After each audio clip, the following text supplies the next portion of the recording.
Hello everyone, this is Julito Junior Psycho Gallardo, and today I will be presenting to you a report on the important figure in mathematics, which is Claudius Ptolemy and his work, the Almagest. Let me provide you a brief overview of my report, class. It was during at the 1st to 2nd century AD where the rise of scholars. So in the Asian city of Alexandria, Egypt, around 100 AD, a brilliant scholar named Claudius Ptolemy dedicated his life to studying the stars and planets. Now, Alexandria was a major center of learning where knowledge from a different culture like Greek, Babylonian, and Egyptian came together. So this is a unique environment that gave Ptolemy to access a lot of scientific knowledge, which he used to deepen his understanding of the universe. Maybe the time Ptolemy was curious, that's why he wanted to understand how the sky worked and why celestial objects like sun, moon, and planets move the way they did. Unlike earlier thinkers who mostly observed the heavens without detailed calculation, we say detailed calculations, Ptolemy used mathematics to describe the movement of celestial bodies. His goal was to create a system that could accurately predict planetary movements and explain the structure of the universe. So, after the years of careful study and calculation, Ptolemy gathered all his findings into a book called Almagest. So, Almagest yun, class, no? This book became one of the most important scientific works in history, shaping astronomy for over 1,400 years.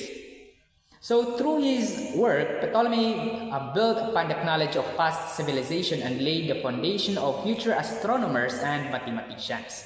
Even though his model of the universe was later replaced by new discoveries, his mathematical methods continue to influence science for centuries. But again, who is Claudius Ptolemy? So, Claudius Ptolemy was a brilliant scholar who lived in Alexandria, Egypt between 100 and 170 AD. By the way, at that time, Alexandria was one of the world's greatest center of learning, home to scholars from many different backgrounds. So it had a famous library filled with books for all over Asian world, allowing Ptolemy to study and build on the knowledge of past civilization. Actually, Ptolemy was not just an astronomer, he was a polymath, meaning class, he was skilled in many different fields of study.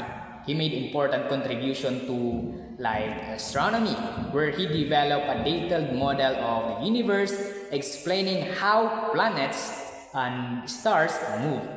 The next one is in mathematics.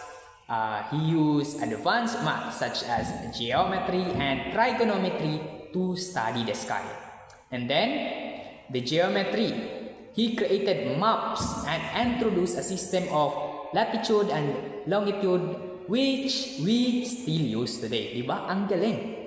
And then, optics. He studied how light behaves, including reflection and refraction, which helped in the development of lenses and vision science. You know, one of Ptolemy's greatest achievements was that he combined and improved the astronomical knowledge of earlier civilization, especially the Greek and Babylonians. So his ideas were so influential that they shaped science for over 1,000 years, influencing scholars in the Middle Age and the early modern period. Now class, let's proceed to the Almagest, where I said a while ago, a masterpiece of mathematical astronomy in the 2nd century AD. Ptolemy's greatest work was a book originally called Mathematic Synthesis, which means mathematical arrangement. Over time, this book became known as the Almagest, a name that comes from the Arabic word al-majesti, meaning the greatest. This name reflects its huge impact on the study of astronomy for over 1,400 years. The Almagest was considered the most important book about the universe, shaping the way scholars understood the heavens. Then, in fact, the Almagest is not just a book of observation class. It is a carefully organized collection of mathematical models and geocentric principles that explain how celestial bodies move. Ptolemy used mathematics to bring order to the sky, creating a system that could predict the movements of the sun, moon, planets, and stars with a great accuracy. Now, the Almagest is divided into 13 books, each covering a specific aspect of astronomy. The first book is, he describes the shape of heavens, explaining that the universe is a perfect sphere with Earth at the center, where he called this a geocentric model. Now, the books number 2 and 3 study the movements of the sun and moon, noting small irregularities in their paths. And the books of number 4 and 5 provides a method for predicting solar and lunar eclipses, which is important in both science and astrology at that time.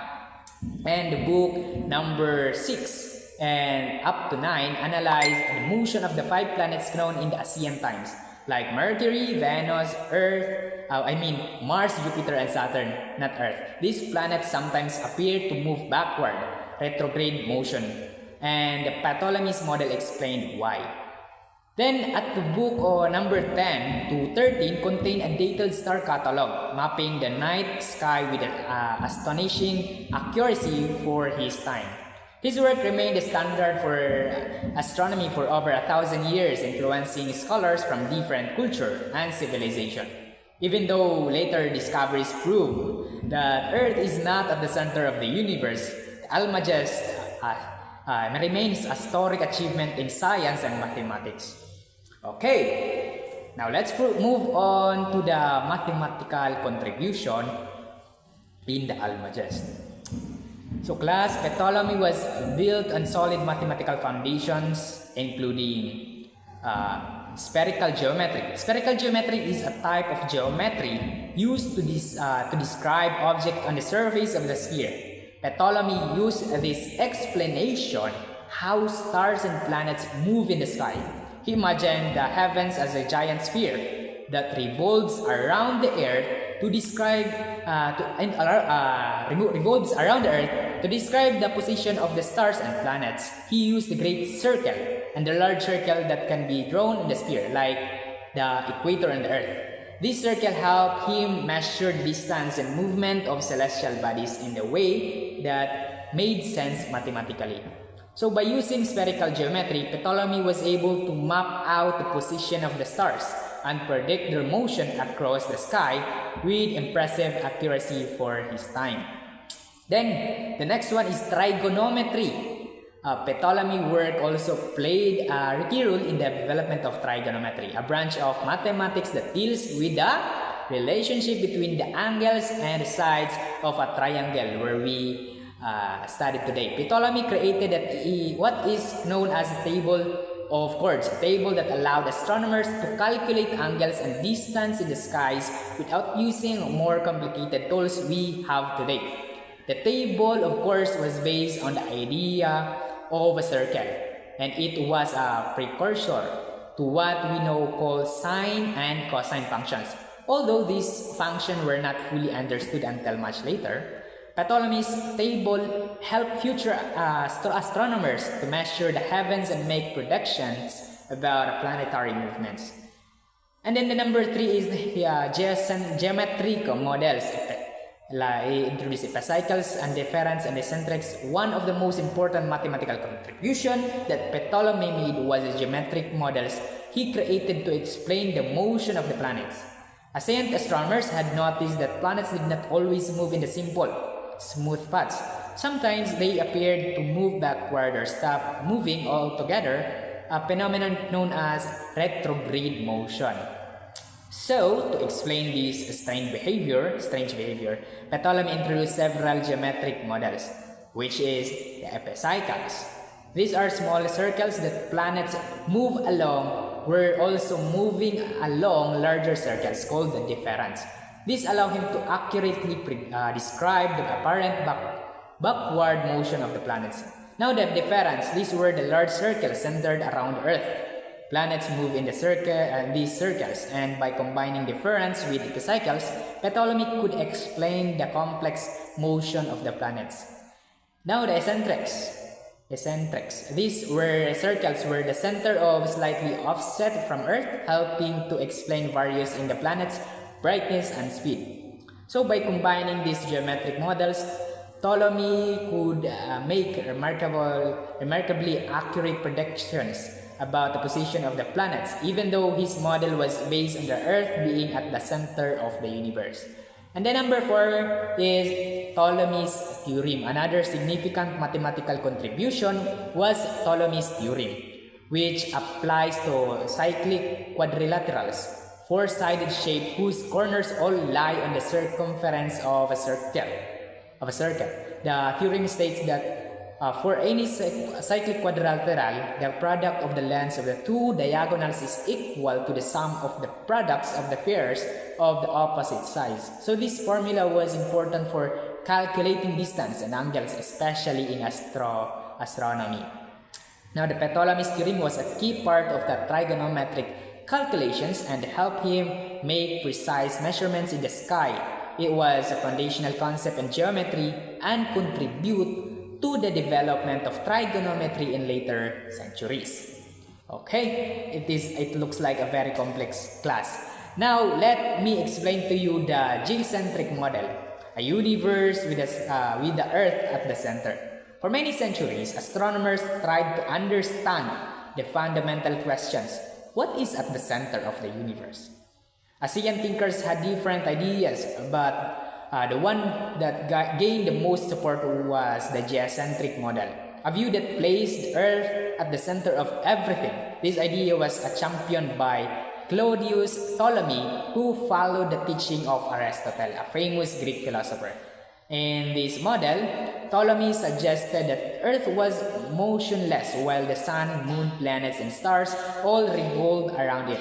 This theory made sense at the time because to every observers, it appears that the sun and planets were moving around the Earth.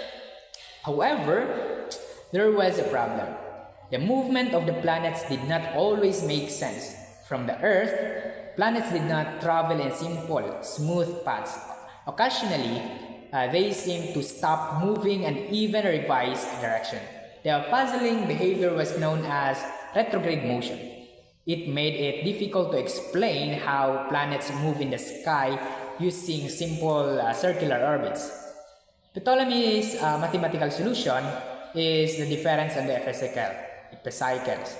So to account for the retrograde motion and make his geocentric model work, Ptolemy came up with a clever mathematical solution. He introduced two important concepts to describe the motion of the planets. The first one is the difference. These were the large circular orbits centered around the Earth. Each planet had its own difference, which was the main path along which it appeared to move across the sky. And the epicycles. To explain the planets' erratic movement, like retrograde motion, Ptolemy added smaller circles called epicycles. So these smaller circles were drawn along the difference, and the planets would move in these smaller circles, also traveling along the larger difference orbits. This way, the planets could sometimes appear to move backward, which accounted for the retrograde motion. How the model worked? By combining difference, where the large orbits, and the epicycles, the smaller orbits within those larger ones, Ptolemy was able to create a model of the universe that could accurately predict the position of the planets and the stars. His system helped to explain the complicated movement of the planets in a way that made sense mathematically. Even though Earth was at the center, this system of the circles with the circle allowed Ptolemy to accurately predict when the planet would appear to stop, move backward, and then continues its motion in the sky. The enduring legacy of the geocentric model class, Ptolemy's geocentric model was so successful at explaining the movements of the heavens that it remained the standard view of the universe over 1,000 years. His model was used by scholars in the Islamic world during the Middle Ages and later in the medieval Europe, influencing astronomy for many generations. So, let's move on again to spherical geometry, mapping the sky. So to explain how the stars and planets move in the sky, Ptolemy had to create system to measure their position. This is where spherical geometry became essential. Spherical geometry helped Ptolemy map the sky and understand the movements of the celestial bodies. He introduced some important geometric elements that help explain how the stars, the sun, planets move around the Earth. And the great circle, one of the main concepts in the spherical geometry is the idea of the great circle. A great circle is the largest circle that can be drawn on the sphere. Imagine drawing a circle around the ball, cutting into half. And this circle that divides the ball into two equal halves is a great circle. In the sky, the great circles are important for measuring distance between stars and planets. Ptolemy used great circles to measure the position of celestial bodies and to describe how they move across the sky. And then the next is a celestial equator. Another important concept introduced by Ptolemy was the celestial equator. Just like the Earth has an equator, the imaginary line divides the planet into the northern and the southern halves. Ptolemy imagined a celestial equator that divides the sky into halves, one of the northern hemisphere and the other for the southern hemisphere. The celestial equator was an important reference point for mapping the stars and planets, helping astronomers measure the location of the objects in the skies. And the ecliptic. The ecliptic is another key concept in Ptolemy's system. The ecliptic is the path that the sun appears to take across the sky over the course of the year. It is the sun's apparent movement as Earth orbits around it. This path marks the changing season, and it was crucial for understanding both the movement of the sun and the position of the planets. By understanding the ecliptic, Ptolemy was able to predict where the sun, moon, and planets would be in the sky at any given time. So in summary, Ptolemy used the principle of spherical geometry to describe the movement of the stars, planets, and other celestial bodies. He introduced the key like great circle, the celestial equator, and the ecliptic to map the sky and make sense of the universe. These mathematical tools helped Ptolemy make accurate prediction about the position and movements of the heavens, and they become foundational in the study of astronomy. So class, Ptolemy works in astronomy also involved a major mathematical breakdown. His development of trigonometry, a field of mathematics that deals with the relationship between angles and sides of triangles, what I said earlier. Even before the familiar function we use today, such as sine and cosine, were invented, Ptolemy had method to calculate angles and distance, which laid to the foundation of trigonometry. At the heart of Ptolemy's trigonometric system was his table of chords. Remember, table of chords. A chord is a straight line that connects 2 points in a circle. In the case of Ptolemy's work, the chords was used to measure distance along the circles of the skies, helping to map the movement of the celestial bodies. Ptolemy's table was essentially a list of the lengths of the chords for different angles from 0 degree to 180 degree, which allowed astronomers to calculate the position of the stars and planets more precisely. So the formula of the chords, Ptolemy used the simple formula to calculate the chords of any given angle, which is written as chord theta is equal to 2 radius times sine theta over 2. This means that the length of the chords depends on the radius of the circles and the sine of half the angle. While we now use the sine and cosine as a separate function, Ptolemy's method was a precursor to the development of the function. He used the half angle because the geometry of the circle and the movement of the celestial bodies often involve in dividing angles into smaller, more manageable parts. So the impact of the table of chords, Ptolemy meticulously calculated the lengths of chords for all angles between 0 degree and 180 degree, and this calculation formed his table of chords. This table became an essential tool for astronomers to measure the position of the stars, planets, and other celestial bodies with incredible accuracy. But by having this table, astronomers could use numbers to calculate complex astronomical phenomena instead of relying on the difficult visual measurements. So class, in addition to his work with the trigonometry and spherical geometry, Ptolemy made a significant contribution to geometry with a theorem that is known as Ptolemy's theorem. This theorem deals with a special type of four-sided shape called a cyclic quadrilateral. A cyclic quadrilateral is a four-sided figure that can be inscribed within a circle. So this means that all four corners of the quadrilateral touch the circle. Ptolemy's theorem provides a relationship between the sides and diagonals of the special quadrilaterals. The theorem states that AC times BD is equal to AB times CD plus AD times BC. Don't worry, because I will explain that later. Where A, B, C, and D are the corners of the quadrilateral, and the C, B, D, A, B, C, D, and AD represent the lengths of the sided and diagonals of the quadrilaterals. So understanding the theorem, to understand the theorem, let's break it down into simpler terms. In a cyclic quadrilateral, you can draw a diagonal lines connecting opposite corners. Ptolemy's theorem says that if you multiply the lengths of the two diagonals AC plus times BD and compare it to the sum of the products of the opposite sides AB times CD plus AD times BC, the two will always be equal. So this might seem like simple rule, but it has important consequences. By understanding how the sides and diagonals of these quadrilaterals are related, Ptolemy was able to solve problems and calculate distance more accurately, especially in astronomy. His theorem helped connect geometry to astronomy, making it easier to predict the position of the stars and planets based on geometric principles.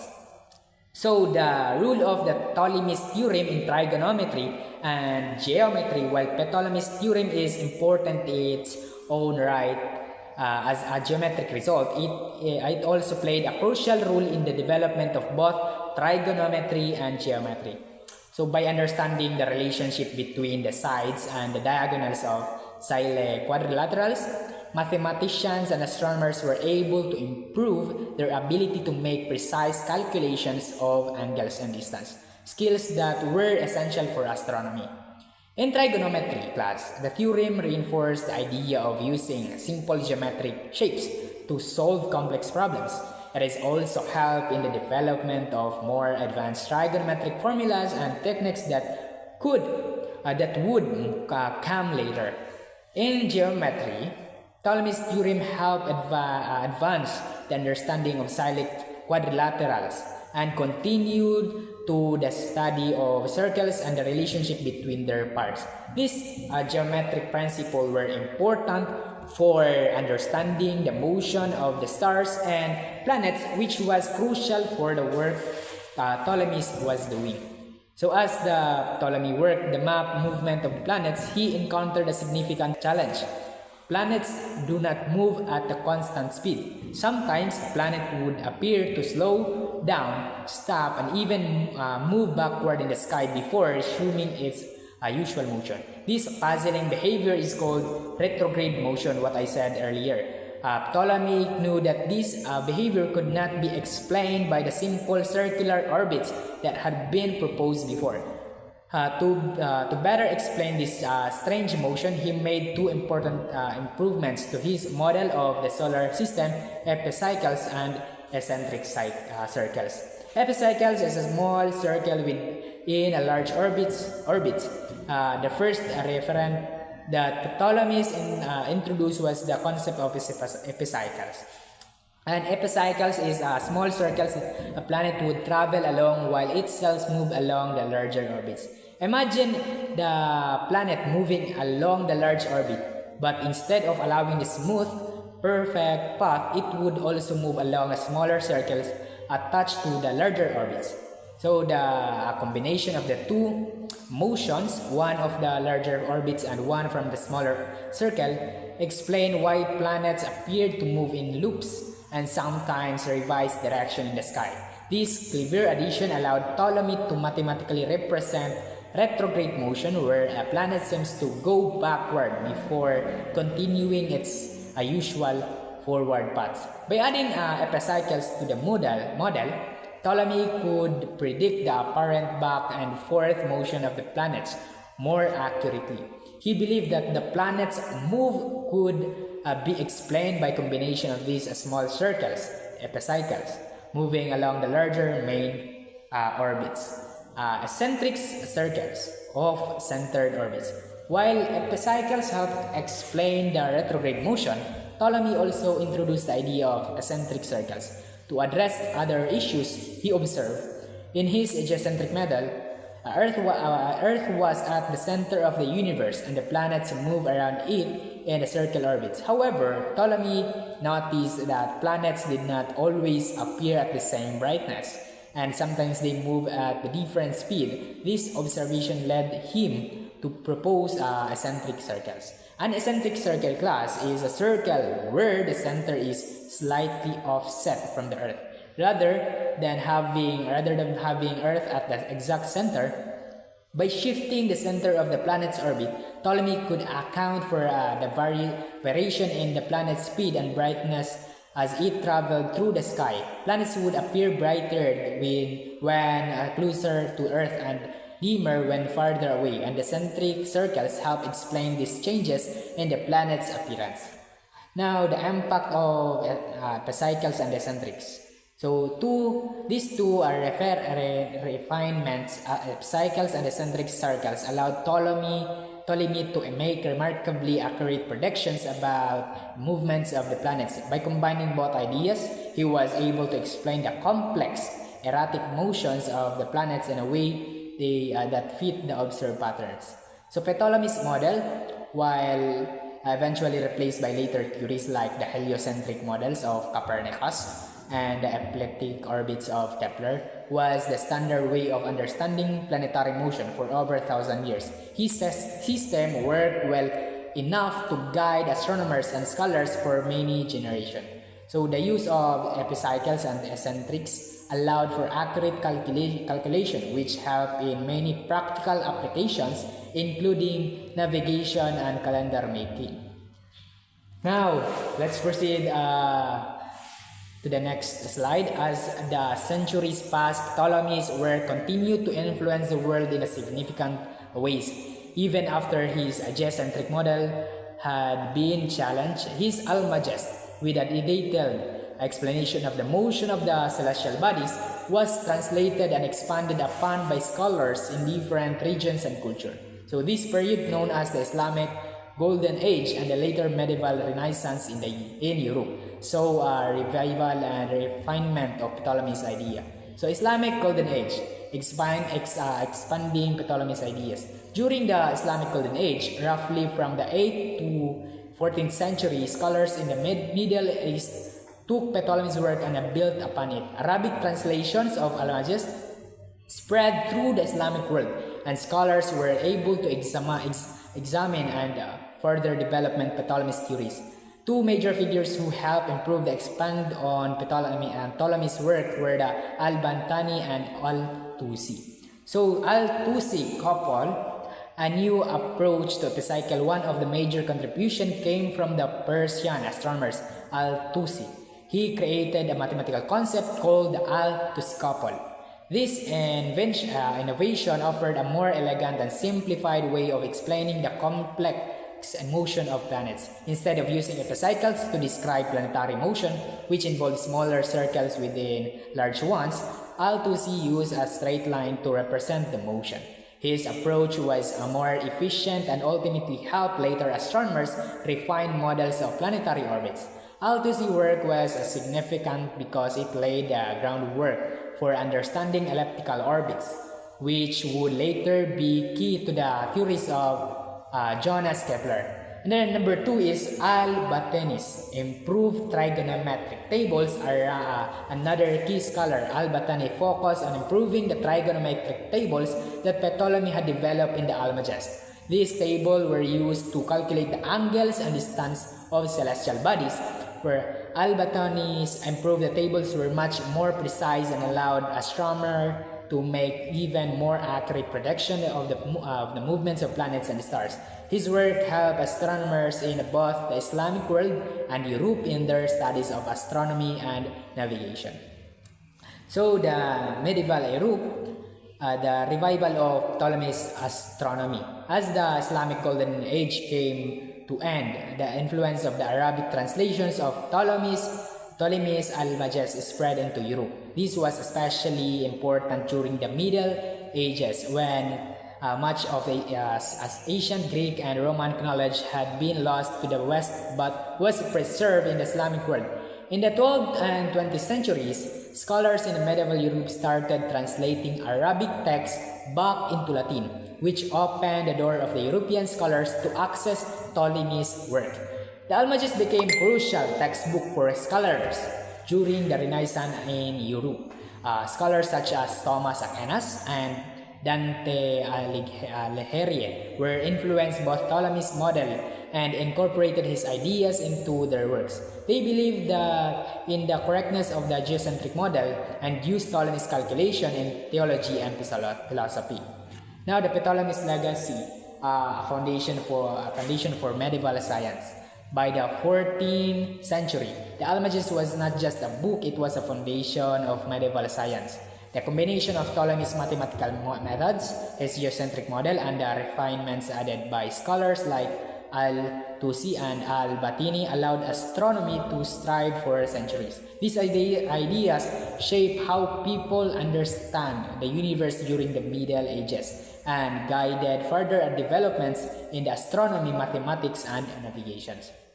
Now let's proceed during 16th to 7th century was the geocentric model had finally met its end. Oh no. So class, for over 1,000 years, Ptolemy's geocentric model, where the Earth stood at the center of the universe, was considered the most accurate presentation of the cosmos. However, as the Renaissance progressed in the 16th century, new ideas, tools, and discoveries began to challenge the established view. By the end of the 17th century, the geocentric model, which had dominant astronomy for over a millennium, was ultimately overturned. So, in the 1543, Copernicus and the heliocentric revolution, the first major challenge to Ptolemy's model came from Nicolaus Copernicus, a Polish astronomer.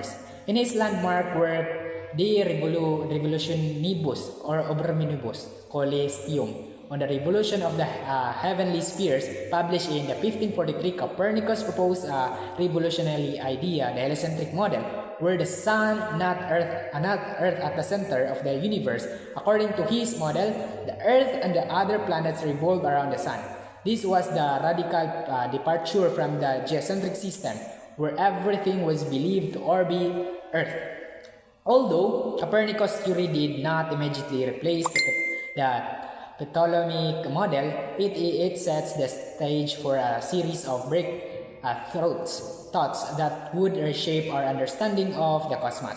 Copernicus' model was simpler and explained some of the anomalies in planetary motion that Ptolemaic systems struggled with, such as retrograde motion. However, Copernicus still used the circular orbits, a concept that would later be refined. So, in the 1609 and 1619, Kepler's law of the planetary motion. In the early 17th century, another giant astronomy, Johannes Kepler, took Copernicus' heliocentric model further. Kepler, using the precise observational data of the Danish astronomy, Tycho Brahe, discovered that planets do not move in the perfect circles, as both Ptolemy and Copernicus had believed. Instead, they follow elliptic orbits, egg-shaped paths around the Sun. This discovery, published in Kepler's Law of Planetary Motion in 1609 to 1619, eliminated the need for the complex cycles and the planetary models which had been used to explain the irregular movements of planets in the Ptolemaic system. Kepler's work was groundbreaking because it showed that motions of planets would be described with a simple, regular laws based on the ellipses, rather than the complicated circle within circular proposed by Ptolemy. So this shift in understanding helped move astronomy towards the more accurate model of the solar system that we use today. 1610, Galileo Galilei telescope observation.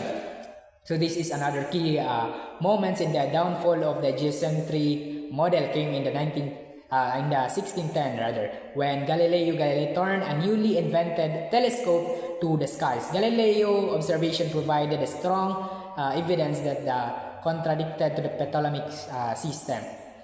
Galileo discovered moons orbiting Jupiter, showing that not everything in the sky revolved around Earth, as the geocentric model had claimed. This was a significant finding as it demonstrated that other objects in the universe would have moons, and those moons didn't revolve around Earth. So Galileo also observed the phase of Venus, which showed that Venus orbits the Sun and not Earth. According to the geocentric model, Venus should have always appeared at the half phase, but Galileo's observation showed that it went through a full range of phases, much like the Moon.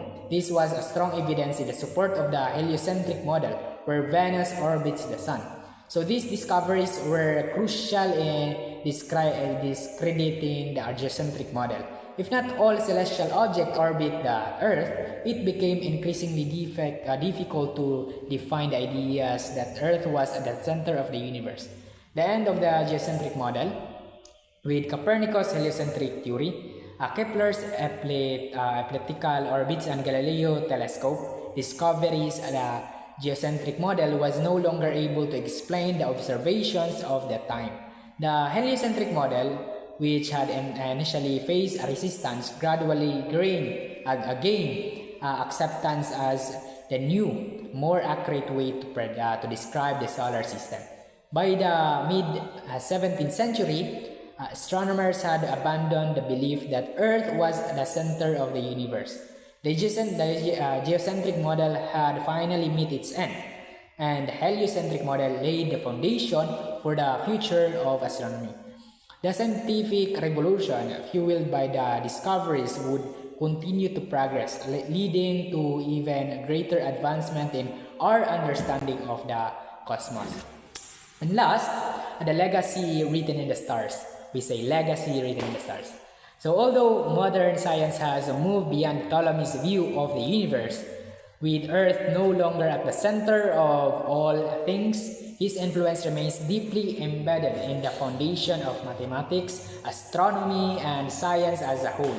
Ptolemy's work provides essential framework for understanding the motions of the heavens, while his geocentric model was eventually replaced, and his mathematical methods and astronomical observation laid the groundwork for future discoveries, shaping scientific thoughts for over 1,000 years. So Ptolemy's ability to combine mathematics with the observation of celestial bodies was revolutionary. His systematic approach to the heavens allowed scientists and scholars for centuries to predict the movement of planets and stars with remarkable accuracy. Even though we no longer look at the stars with the same question that Ptolemy did, his work remains the important part of the scientific heritage. Today, as we study the cosmos with advanced telescope and spacecraft, the mathematical principle that Ptolemy developed continue to guide our understanding. From the geometry used to describe the stars and planets to the trigonometry that allows us to calculate distance in the space, his contribution remain an integral part of the modern astronomy. So in a way, Ptolemy's legacy is still written in the stars. His work was helped to shape we view and explore the universe. So in the end, Class, Claudius Ptolemy was not only a man of his time but also a visionary whose ideas influenced the course of scientific progress for centuries. His contributions have allowed us to look beyond our planets, to understand our place in the vast cosmos, and to keep asking questions about the stars just as he once did. And that would be all. Thank you, class. I hope you understand. I actually So good day everyone, this is Trixus Capatorio and I will be continuing to discuss our lesson. So my part is Diophantus and Greek algebra. I've always been fascinated by the history of mathematics and Diophantus considered by many to be the father of algebra. So he was the father of algebra. So I'm eager to explore his contribution and the broader context of Greek algebra with you.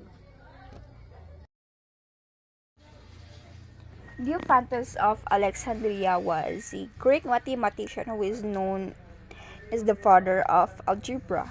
His work is considered the earliest known to use algebra to solve arithmetic problems. Diophantus of Alexandria was a mathematician who was the author of two main works on polygonal numbers which survives incomplete, and the arithmetic in 13 books, most of it extant, made up of arithmetical problems that are solved through algebraic equation. Arithmetica is the major of Diophantus and the most prominent work on pre-modern algebra and Greek mathematics. It is a collection of problems giving numeral solutions of both determinate and indeterminate equations. Of the origin 13 books, of which Arithmetica consisted, only 6 have survived, though there are some who believe that 4 Arabic books discovered in 1968 are also by Diophantus. Some Diophantine problems from Arithmetica have been found in Arabic sources. So, in algebra, symbolism uses symbols like letters and operators to represent mathematical ideas and operation concisely, making complex problem solving easier. Key symbols included variables like x or constant fixed number like 5, and operators, symbols like plus, minus, times, in equal, or etc. For example, equation 2x plus 5 is equal to 11. So find the value of x. So formula of a is equal to pi r squared. In modern notation involved over centuries, creating a powerful tool for mathematician and its application. Positive rational numbers are numbers that can be expressed as a fraction where the numerator and denominator are both positive whole numbers. Here are some examples. 1/2, 3/4, 5, or any whole number can be expressed as a fraction with a denominator of 1.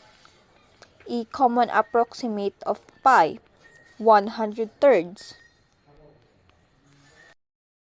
Approximate equality means that two values are nearly equal but not exactly equal. The difference between them is small enough to be considered insignificant for a particular purpose. Using the symbol V2 equals 1.414, this means that square root of 2 is approximately equal to 1.414. Using the symbol, the mass of an electron, 9.1 times 10 to the power of negative 31 kilogram. The tilde often indicates an approximation, especially when dealing with scientific measurements where exact values are difficult or impossible to obtain. In using words, the height of building approximately 100 meters. This is a less precise way of expressing approximate equality, but it's commonly used in everyday language. Rounding. Rounding 3.14159 to decimal places gives 3.14. This is an approximation useful for simplification or when high precision isn't needed.